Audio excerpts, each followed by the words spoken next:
Head.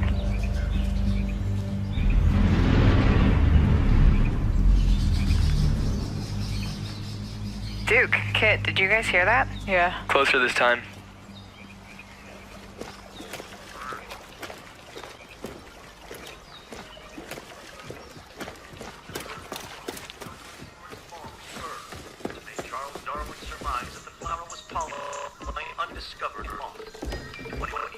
Look at this parachute. Dropped right through the ceiling. Let me see if I can get this. Oh, that'll come in handy.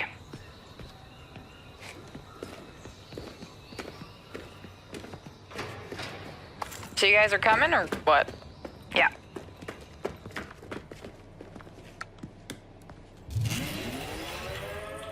Oh, Merry Christmas.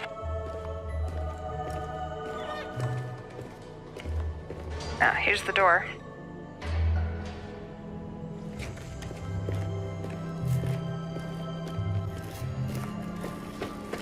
Karpinski, it's the division. Alright, let me just talk to this guy. Glad to see you. We got a boy here who's gonna die without his meds.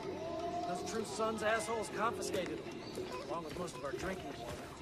Up around Okay, Pinwater Station. meet us at the I sinkhole? wouldn't Yep. ask for help. Okay, sure. I don't know what else to do.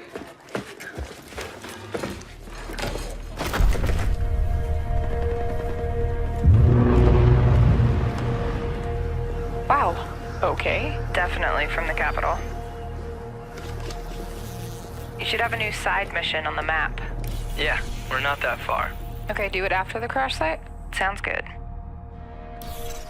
They're just ahead of us, Matt.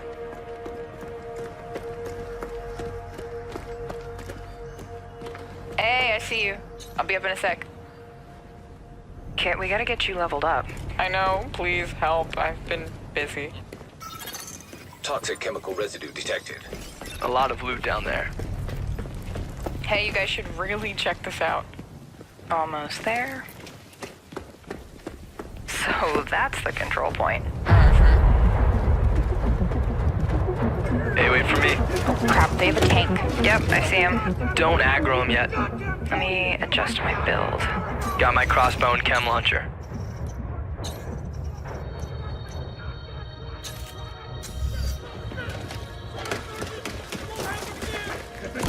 Chem cloud out. Matt, can you flank them and get a clear shot? I'll take that sniper on top.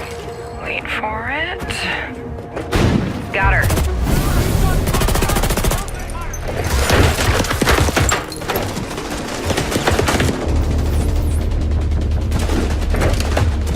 Matt, look out.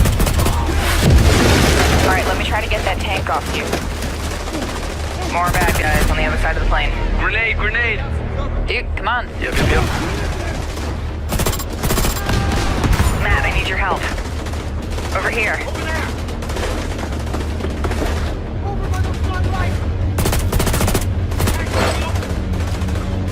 Seeker mine out. Whoa! Oh, I'm stuck. Use a little help.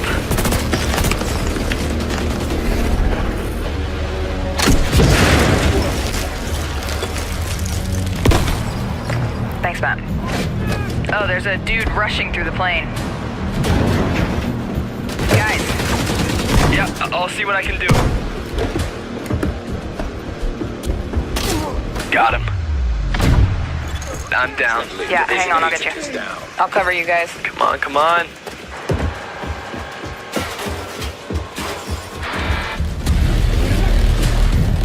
Get that weak point. Oh crap. Matt, watch out. Sending my drone. Thank you for the revive, Meg.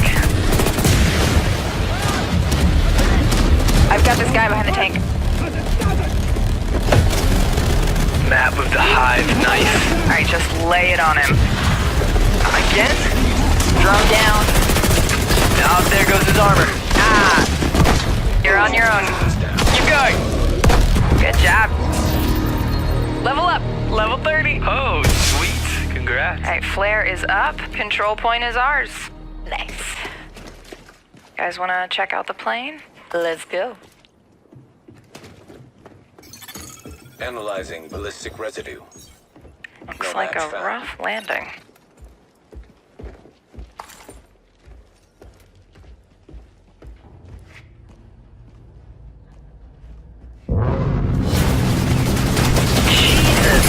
Whoa, that's nuts.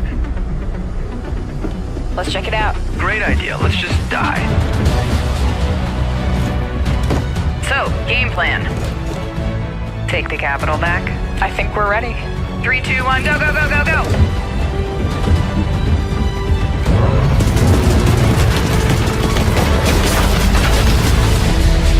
True Sons have this area locked down, but if you can capture their control point, you'll be clearing the way for the settlement to take it over. So this is, the area we just sort of took a look at, but what's going on in this demo? Well, the cool thing about this demo is, this is not some scripted mission, it's not a side mission, it's not a main mission, this is just the open world. This is the living world that we're creating. So the players are just exploring the living world right now, and they come upon a control point, and that's one of these things I was talking about, where that true, the True Sons faction have moved in there to try to lock it down. And if you get in there, you can call civilians to help you and try to take it back. And if you hold that, you're getting resources for the civilians. You're helping them out. And these types of things can just occur throughout the living world, right? They're different every time you play, and we really want to increase the replayability of even this aspect of the game. Yeah, and so we're looking here at a 4-person squad, right? Sort of switching between angles.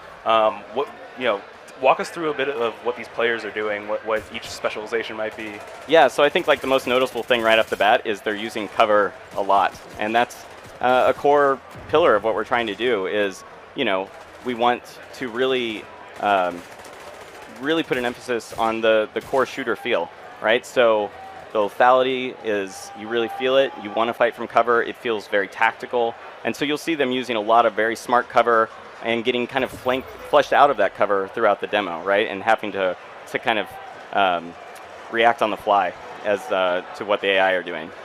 In terms of their skills, I love the deer. That's one of my favorite. I love the deer. Yeah. I made the mistake of shooting the deer in my demo just to see if I could, and I felt so guilty. It broke your heart. It did. It did. People, don't shoot deers. Yeah. Don't do it, even in game. But anyway, if we look at their actual loadouts, right? We can see here deploying a skill. They've thrown this hive out, and you can see this is one of the new skills that kind of shoots out these little micro drones that seek out targets. Kind of once again, just like a new toolbox for you to play with. Here we're using another one of the new skills that lets you throw out this kind of explosive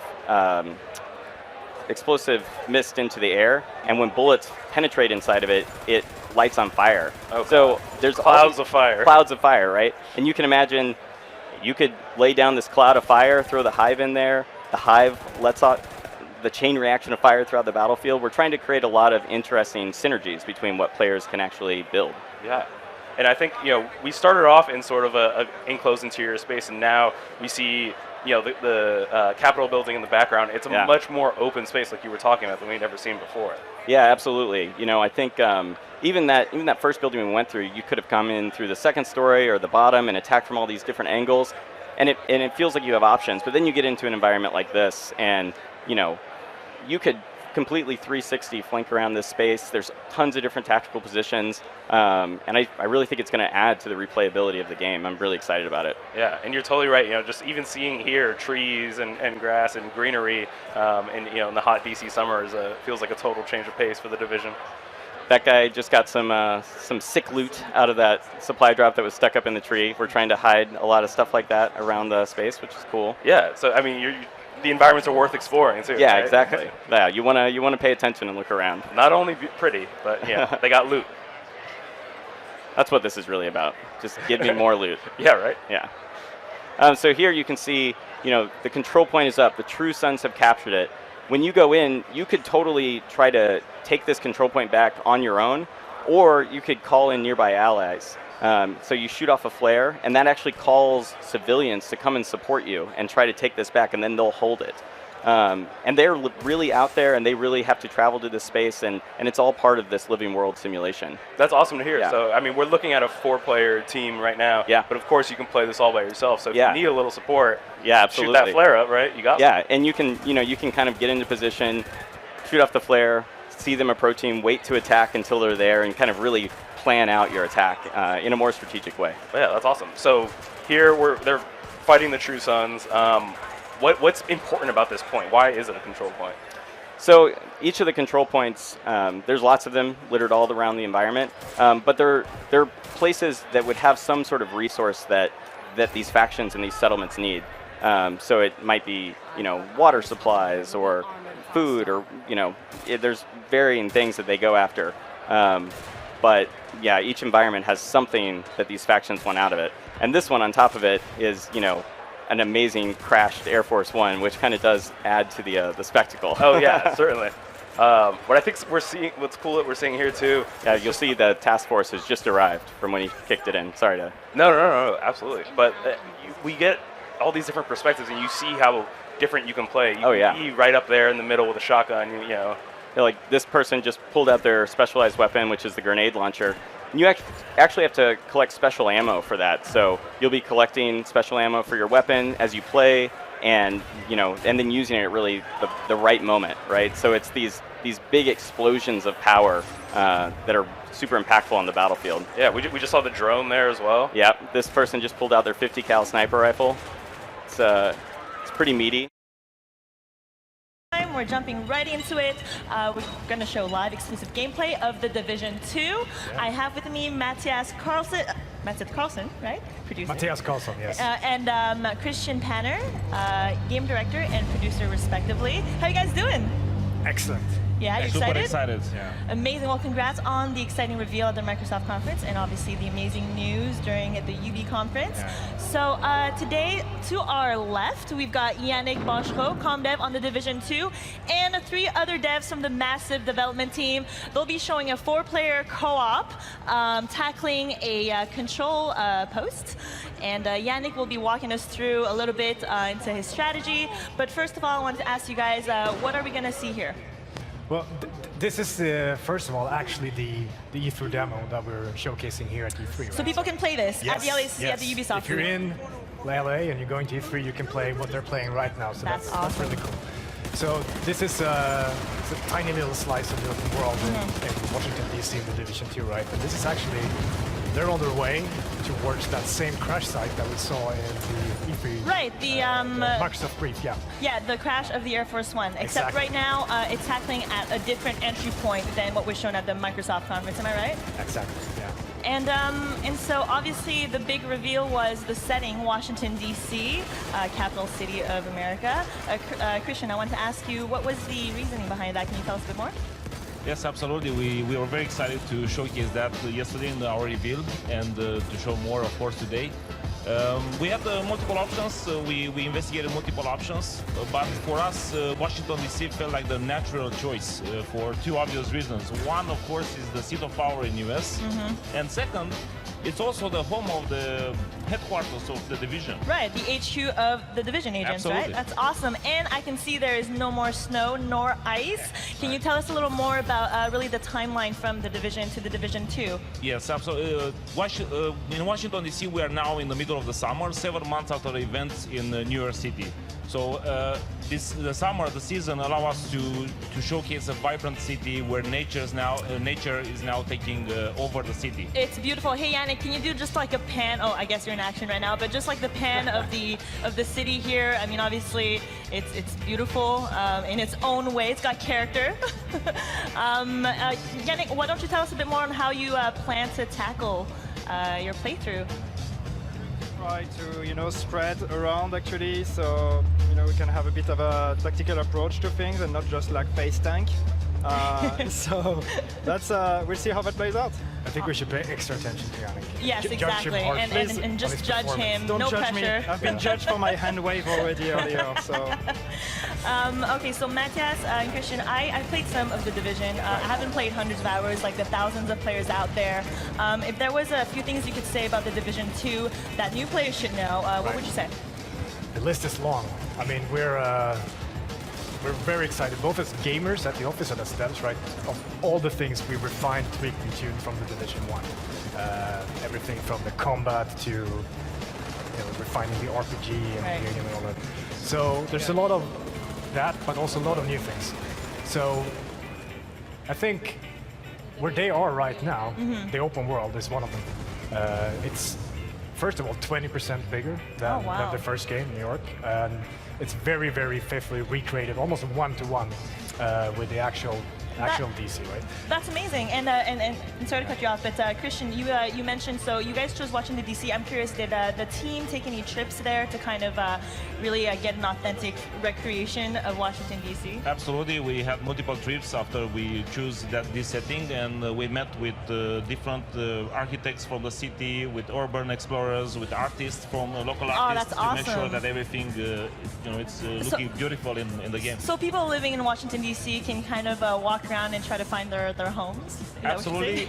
Although this is an interpretation of Washington, our interpretation of Washington DC is going to be a bit more, let's say, with more nature into it. Yeah, absolutely. But then also this open world in the Division 2 is very much alive.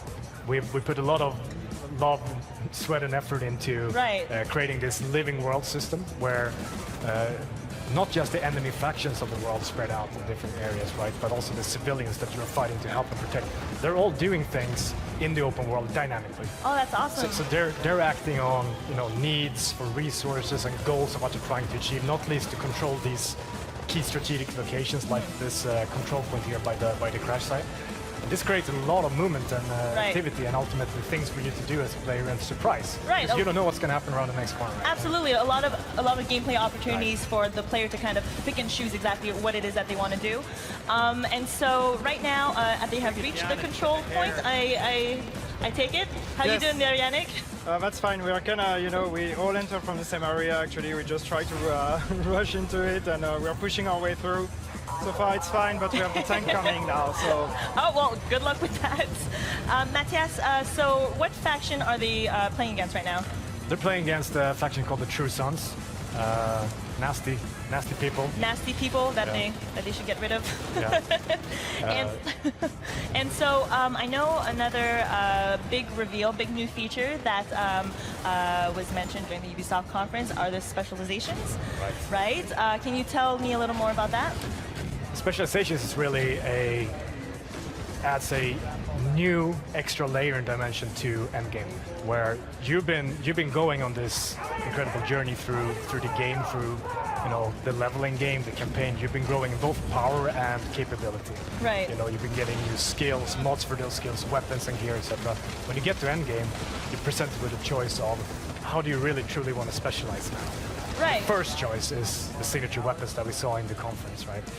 Right, and I think it's important to note, I think that these specializations, they're not like roles that a player kind of sticks to. They can kind of choose to grow which skill tree, am I right? Absolutely. Each one of them is a progression track in itself. It's not just a signature weapon, and this signature weapon, it's important to note, it sits on top of the rest of your toolbox. You're not changing something out, you're gaining more things. Right. And then, very much along the lines of the design philosophy that we have, you're growing capability. So you can progress one specialization all the way, then the next one, and the next one. And then you become the ultimate player. Exactly, you get full flexibility to and you're gonna need to become that, because we also announced today that for the first time in a Division game we have raids. Oh yeah, that's right. Absolutely incredible challenges. That's an 8-player co-op, is that Absolutely. It's up to 8-player co-op, and you need to be prepared for that. It's going to be very hard to tackle that challenge. That is very cool. Yannick, how are we doing here?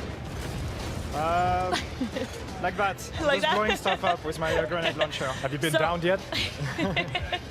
So Yannick, you're playing the demolition specialization, am I right? Yes. Can you show us what's signature weapon you've got equipped there? Yeah, I got that nice grenade launcher here.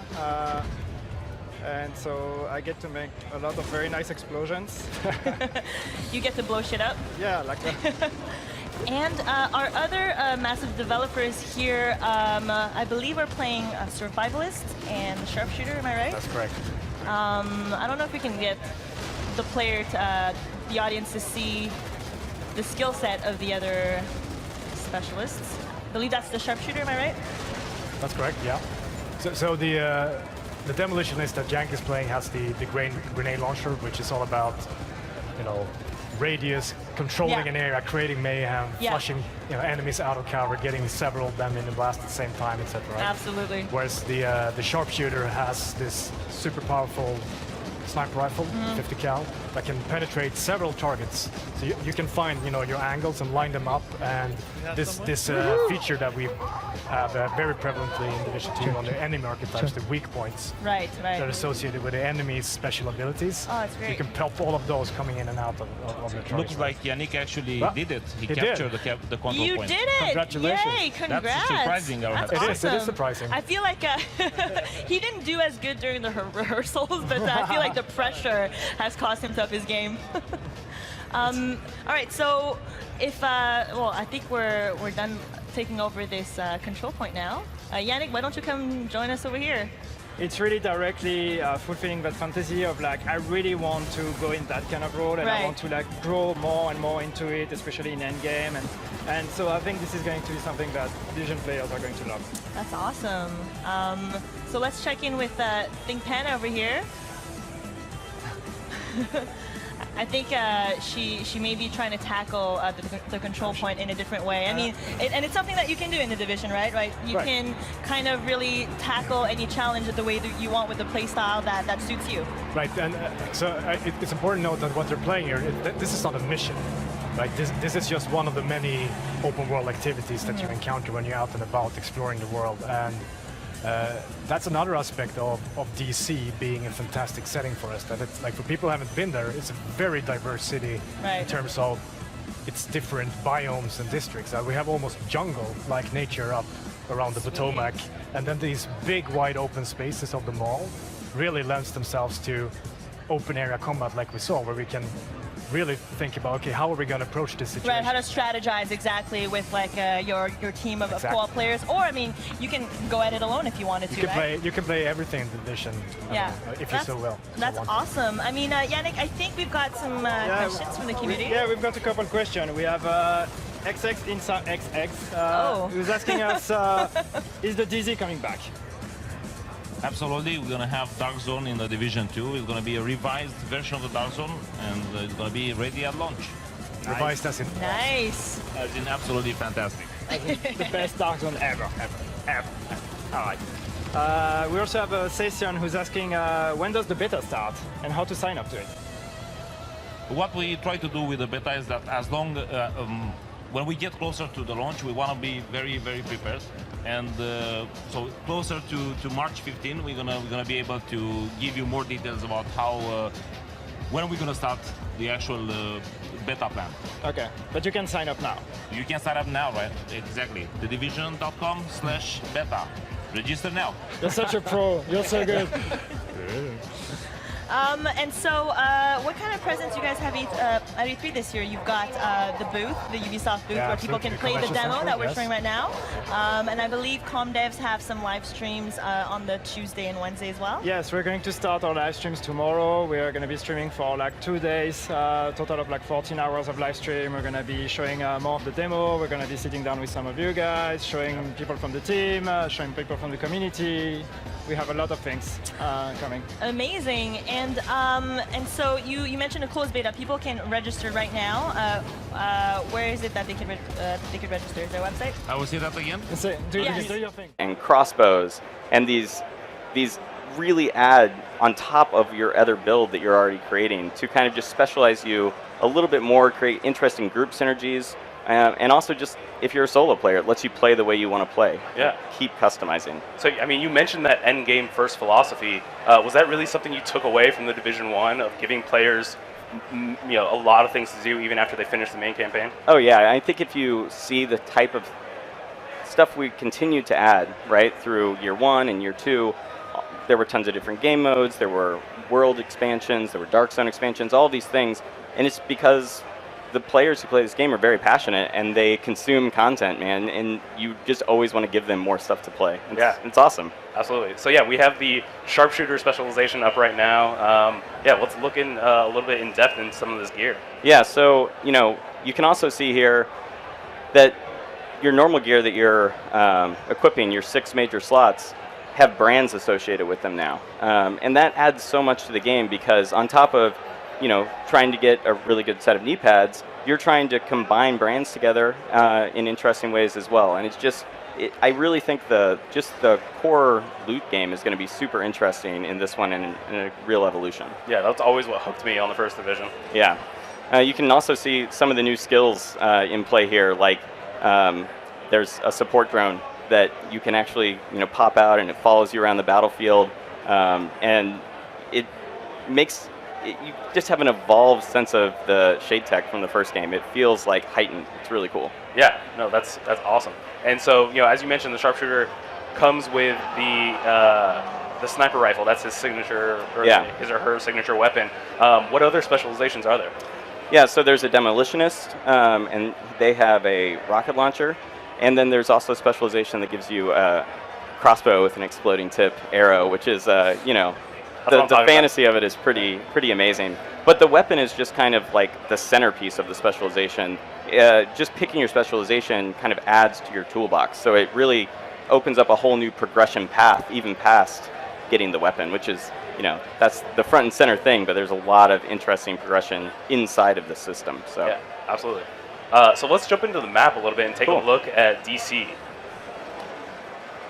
Yeah, so you can see here how big the map is compared to New York. So we're about 20% larger than the map we shipped within New York, which was already pretty massive. The E3 demo that people are playing kind of takes place just in this one little section. And as you start pulling back the map from there, you can really see how much variety we're going to get out of this. Even at this very high level, you can see the difference between the really wide open spaces and start seeing all those different environments. So you can see, up in Georgetown, it's a very suburban feel. And versus, down here where most of the monuments are, like the Capitol that you can see in the background of the demo. Look in Jefferson, Roosevelt Island. Absolutely, yeah. Roosevelt Island really shows off that natural biome we were talking about. Yeah, totally. And I mean, and then even the Air and Space Museum. We're here. We're looking at another museum, and I love the amount of realism that it feels like you guys put into this. The believability that this is what DC might look like if something like this happened. Yeah, we wanted to make it feel real. We wanted to make it feel like 7 months had passed. We wanted you to feel the heat of what that city is like in summer when it started to flood and it's a little nasty, right? Yeah. But yeah, in the background here you can see the Gallery of Modern Art. And it's those types of things that, like the Air and Space Museum, right? Like exploring the city and really getting to see these monuments up close and personal, in a way that you would never be able to do in reality. Yeah. What I think shows really well here, and what, again, the Division 1 did such a good job of, is that environmental storytelling. That you can walk through an area, a neighborhood, and find out what happened, right? We could see here what exhibition was showing at the Gallery of Modern Art. Even. One really interesting thing is that, the outbreak happened here at Christmas time as well. So we're in the summer, but you still see those remnants of Christmas. Like famous Christmas trees that are really up in DC at that time of year are still there, but they're dead and their ornaments are hanging on them, And you get that sense of no one ever cleaned this up, and time passed, and nature came out, and all of that stuff. Yeah, it's bad enough faux pas leaving your Christmas tree up at New Year's, let alone well into summer. But yeah, that's a really great point. That the outbreak hits all at the same time. What happens when it's 6 months down the line, and how do you deal with that? Take a look at the map overall. So why don't we jump into that? Yeah, cool. So this is the start of the demo that players can play on the show floor.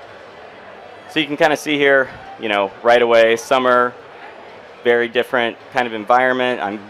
You can almost feel the heat. And if I jump into my inventory, you can start seeing some of the changes we made to that nitty-gritty part of the RPG. And the biggest change right off the bat is the specialization weapon, right? When you hold on, I just want to stop you right there. We're still talking a little bit more about DC, showing off some of the more detailed environments. And as you can see here from the stream, you guys put in so much care and depth into this world. I think it's one thing to build DC; it's a whole other thing to ruin it in a way, right? Yeah. Well, the whole world is made in layers, right? Like we start with that base DC, that one-to-one we were talking about, but then you're layering on top of that the story, right? What happened to these environments in the beginning part of the outbreak? What would have they been used for? When you think of the United States, Washington, D.C. pops out as an iconic city with a history, and even almost a symbolism of being pure America. There's so many more environments to explore compared to New York. From nature to governmental sites and that strict, very powerful, brutalist architecture almost, to the suburbs of Georgetown. You know, being able to see far and wide and predict what's in front of you, or being able to have like a truly 360 approach to some open world encounter that you're stumbling upon is very different from navigating the narrow streets of Georgetown. We still remain an open world game with cover-based shooting mechanics, but you can imagine how that is tweaked when you're in a nature biome and your cover maybe is a fallen log of wood or something like that. And also there's going to be, of course, difference in which factions are present where at any given time, and they're vying for control of the city as well.